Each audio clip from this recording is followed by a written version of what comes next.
Cada dia, entre 8 i 10 persones pateixen una aturada cardiorrespiratòria a Catalunya. Sabries ajudar-les? És cert que actualment, amb l'època Covid que estem vivint, podem tenir certes rencances a l'hora de reanimar algú, a l'hora de practicar-li maniobres de resuscitació.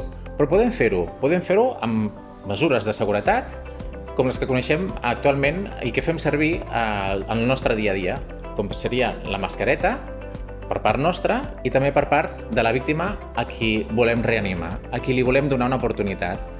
I en cas que no tinguem una mascareta per a la víctima, doncs també ens servirien altres mitjans de fortuna, com serien peces de roba o un mocador, qualsevol cosa que obstaculitzi la sortida de l'aire de la víctima cap a l'exterior.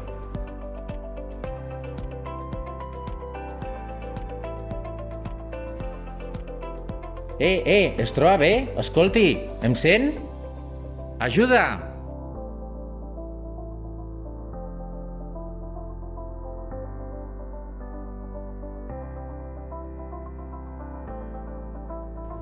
Hola, estic al carrer Pablo Iglesias, 101. Tinc una persona que està inconscient i no respira.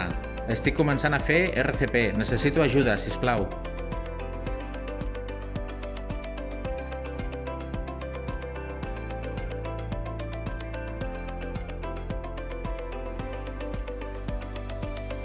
Un cop arribin els professionals del SEM, quan acabi la nostra actuació d'haver-li donat una oportunitat de vida a aquella víctima, hem de recordar de rentar-lo les mans amb aigua i sabó o bé amb gel hidroalcohòlic i d'aquesta manera minimitzarem el risc de contagi de la malaltia.